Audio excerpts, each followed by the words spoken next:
ลืมอีก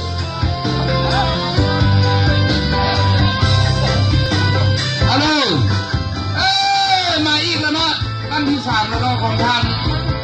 ปันเจริญ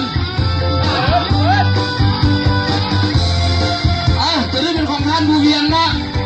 ชัดเจนเล่นคือกันทรงทันทีจบนี้อย่าเชื่อละนิดตาพา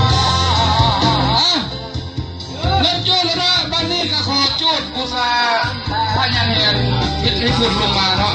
ก็ลื่นได้ฝนยิงตกตัวนี้จะตกเลยไม่สิ